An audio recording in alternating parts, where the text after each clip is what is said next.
अस्सलाम वालेकुम नाज़रीन, ख़बरुनि जो सिलसिलो जारी है। तव्हां सां मदीजी मां ख़बर शेयर कंदा हलूं। मदीजी जे ईदगाह मोहल्ला में ज़िले لاڙڪاڻي पुलिस जे अटालन SHO धामराह अलीकुल मुंगेरी जे अॻवाणी में 10 खां मथे पुलिस मोबाइल ऐं पुलिस नफरी साण करे मീരാണി पाड़े खे कड़ो चाड़े सर्च ऑपरेशन कई। पुलिस औताकनि ऐं घरनि में झड़ते वठण बाद 5 ॼणनि खे खंभे खणी वई।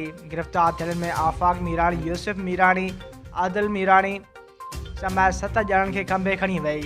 उन सिलसिले में ईदगाह वासिन यूनिस मീരാണി, मोहम्मद बख्श मീരാണി, सजाद अली, मुनवर अली, अमीर अली मീരാണി जे अॻवाणी में ধামराह पुलिस जे चढ़ाई ख़िलाफ़ एहतजाजी मुज़ाहिरो कयो वियो।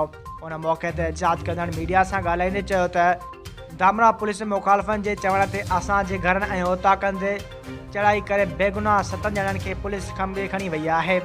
असां पंहिंजे पाड़े जा मौजूद आहियूं, असां कंहिं बि ॾोह में मुलवस न आहियूं। पुलिस ख़बर नाहे कंहिं जे चवण ते चढ़ाई कई आहे।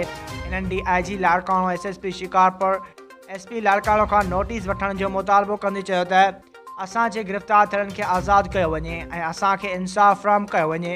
ओॾा لاڙڪاڻي पुलिस मौक़िफ़ ॾियण खां इनकार करे छॾियो।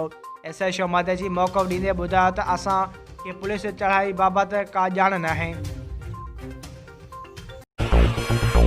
वधीक ख़बरूं ॾिसण लाइ विज़िट कंदा असांजी वेबसाइट www.sindhajraknews.com।